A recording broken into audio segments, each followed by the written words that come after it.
আজকের রেসিপি হচ্ছে সয়াবিন বিরিয়ানি। খুব সহজে যেমন তৈরি করা যায় আর খাইতে কিন্তু জাস্ট অসাধারণ লাগে। যেভাবে তৈরি করুন একদম পারফেক্টভাবে তৈরি হবে, একদম ঝরঝরে বিরিয়ানিটার কালারটা দেখো, জাস্ট অসাধারণ।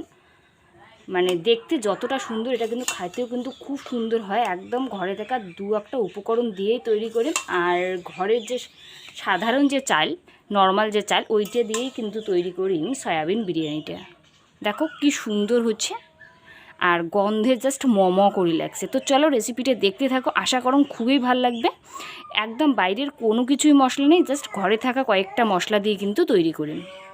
নমস্কার বন্ধুরা, তোমার চ্যানেল রূপসী পাকশালা তোমাগুলোকে আরও একবার স্বাগত জানাম। আজকে দারুণ স্বাদের একটা রেসিপি তোমাদের সাথে শেয়ার করুন। তো রেসিপিটা দেখো, পুরোটাই দেখলেই বুঝবেন কত সহজে তৈরি করা যায় আর খাইতে কিন্তু জাস্ট অসাধারণ লাগে।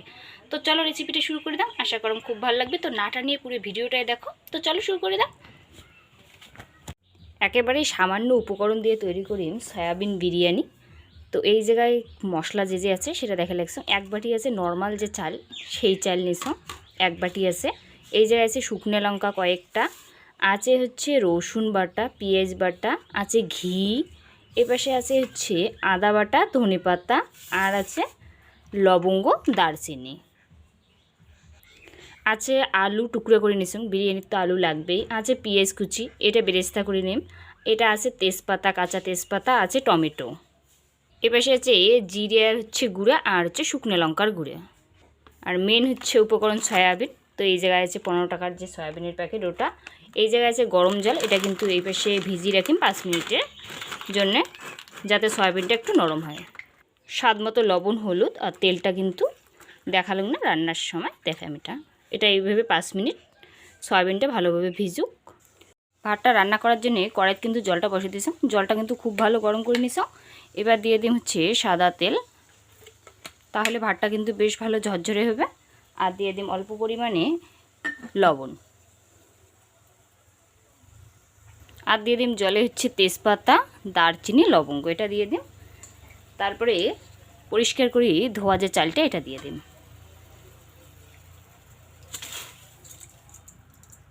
ভাতটা কিন্তু 80% সিদ্ধ করে নিন। ভাতটা হতে হতে বিশেষ সয়াবিনটা যে আছে এটা থেকে জলটা কিন্তু ভালো করে এইভাবে কিন্তু জলটা ঝরে নিন, সয়াবিনটা যাতে কোনো জল না থাকে।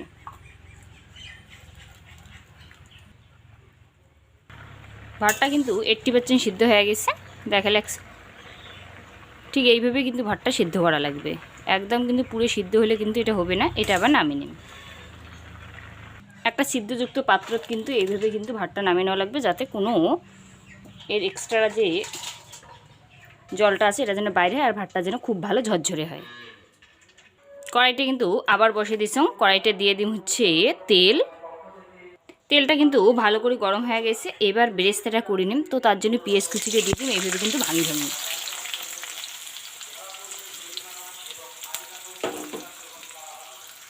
পেঁয়াজটা কিন্তু এরকম করে ভাঙি ভাঙি কিন্তু সুন্দর করে লালচে কালার করে বেরেস্তাটা কিন্তু তৈরি করা লাগবে।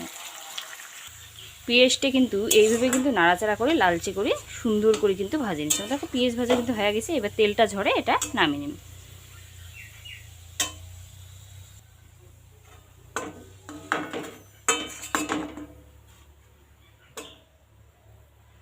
এবার কিন্তু বিরিয়ানির জন্য আলুটা কিন্তু ভাজে নিন।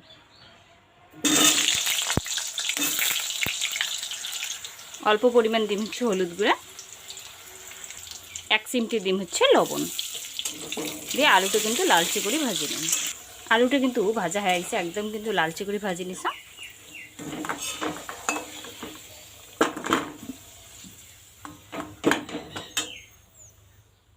এবার ওই তেলে দিয়ে দিন হচ্ছে কুচি করা পেঁয়াজ,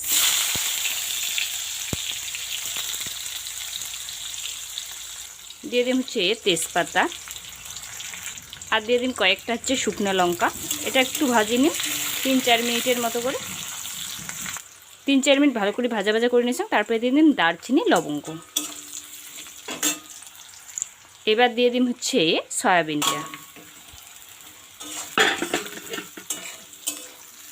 সয়াবিনটা দেওয়ার পরে দিন হচ্ছে টমেটো কুচি করা, এটা দিয়ে দিন।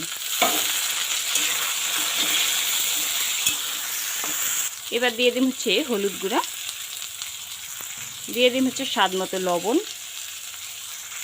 এটা এবার ভালো করে মিশিয়ে নিন। লবণ হলুদ ভালো করে মেশানোর পরে দিয়ে দিন হচ্ছে পেঁয়াজ বাটা, দিয়ে দিন হচ্ছে রসুন বাটা, অল্প পরিমাণ দিয়ে দিন হচ্ছে আদা বাটা। এটা ভালো করে এবার মিশিয়ে নিন। এটা 5-7 মিনিট এইভাবে কিন্তু মশলাটা ভালো করে কিন্তু সয়াবিনের সাথে কষে নিন। এবার দিয়ে দিন অল্প একটু জল। এইভাবে কিন্তু হালকা আছে 5 মিনিটের মতো এইভাবে থাকবে, ঢাকনা দেওয়ার কোনো দরকার নেই, তাতে কিন্তু টমেটোটা বেশ ভালো গলবে। 5 মিনিট কিন্তু পর দেখে লাগছে জলটা কিন্তু বেশ একদম শুকনো হয়ে গেছে আর টমেটোটাও কিন্তু বেশ গলে গেছে। এবার হচ্ছে এই জায়গায় মিশান হচ্ছে জিরার গুঁড়া আর দিন হচ্ছে লঙ্কার গুঁড়া, হাফ চামচের মতো করে দিয়ে এটা আরও একটু ভালো করে কিন্তু কষে নিন। 2-3 মিনিট একটু নাড়াচাড়া করে নিন যাতে জিরের গুঁড়া আর হচ্ছে লঙ্কার গুঁড়াটা ভালো করে মিশে। এটা খুব ভালো করে মিশিয়ে নিয়েছেন। এবার দিয়ে দিন জল।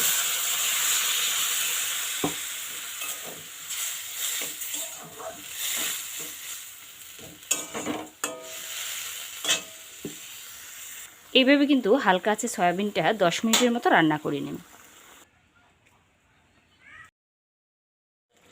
10 মিনিট পর কিন্তু দেখে লাগছে সয়াবিনটা দেখো কত সুন্দর হচ্ছে কালারটা। এর থেকে কিছুটা অংশ তুলে নিন।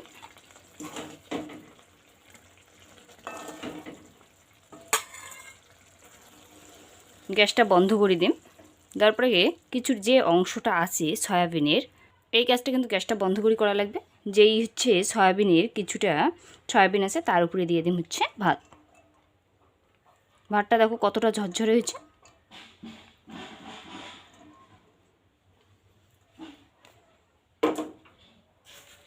কিছুটা ভাত দেওয়ার পরে দিয়ে দিন হচ্ছে ভাজা আলুটা।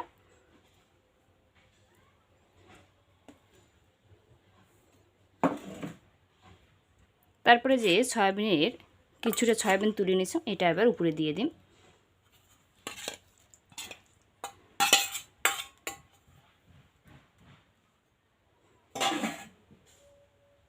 সয়াবিনের তরকারিটা দেওয়ার পরে বাদবাকি যে ভাতটা আছে এটা উপরে উপরে দিয়ে দিন।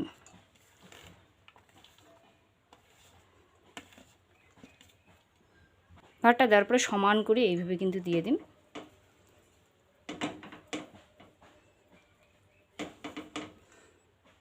ভাতটা সমান করে দেওয়ার পর উপরে দিয়ে দিন হচ্ছে ধনেপাতা কুচি কিছুটা। তারপর দিয়ে দিন হচ্ছে পেঁয়াজ ভাজা বেরেস্তাটা, এটা দিয়ে দিন। একদম কিন্তু সামান্য পরিমাণ দিয়ে দিন হচ্ছে জিরের গুঁড়া আর সামান্য দিয়ে দিন হচ্ছে লঙ্কার গুঁড়া। এবার দিয়ে দিন হচ্ছে 1 চামচ ঘি। এবার কিন্তু এটা ঢাকনা দিন। এইভাবে কিন্তু ঢাকনাটা দেওয়া লাগবে। ঢাকনাটা দেওয়ার পরে কিন্তু গ্যাসটা জ্বালিয়ে দিন, একদম লো আছে। এটা কিন্তু 10 মিনিটের মতো এইভাবে কিন্তু থাকবে। তো 10 মিনিট পর ফিরে এসে দেখা লাগছে মানে দারুণ স্বাদের বিরিয়ানিটা। 10 মিনিট পর কিন্তু এবার ঢাকনাটা খুলে দেখো কি সুন্দর হচ্ছে, জাস্ট অসাধারণ। আর যা সেন্টটা বার হচ্ছে না মানে বলার মতো না। তো এবার গ্যাসটা কিন্তু টোটালি বন্ধ করে দেন। গ্যাসটা বন্ধ করিয়ে কিন্তু আরও 2 মিনিট এইভাবে কিন্তু ঢাকনা দিয়ে রাখেন। কিন্তু হয়ে গেছে। এবার কিন্তু ঢাকনাটা খুলে দেখো জাস্ট অসাধারণ। এবার ভিতর থেকে দেখে লাগছে দেখো কি ভালো হচ্ছে এই বিরিয়ানিটা। কিন্তু একদম বাড়ির থাকা নর্মাল চাল দিয়ে যে এত সুন্দর বিরিয়ানি হয় মানে না খালে কিন্তু বিশ্বাসই হয় না। জাস্ট অসাধারণ অসাধারণ। তো এবার থালো কিন্তু নামে দেখে লাগছে।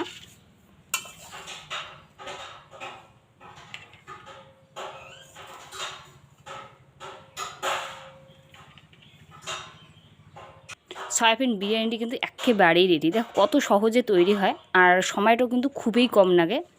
এতক্ষণ রেসিপিটা দেখার জন্য সত্যি অনেক অনেক ধন্যবাদ। যদি ভালো লাগে অবশ্যই লাইক কমেন্ট শেয়ার করে ভুলবেন না। আর যদি এই চ্যানেলের নতুন দর্শক হয়ে থাকেন চ্যানেলটা অবশ্যই সাবস্ক্রাইব করে দিবেন এরকমই নিত্য নতুন সহজ সিম্পল রান্নাগুলো দেখার জন্য। তো টাটা, সবাই সুস্থ থাকবেন, ভালো থাকবেন। নেক্সট ভিডিওতে আবার দেখা হবে। আর বিরিয়ানিটি কিন্তু করিয়ে যদি খান অবশ্যই জানবার কিন্তু ভুলবেন না যে এটা কেমন হচ্ছে।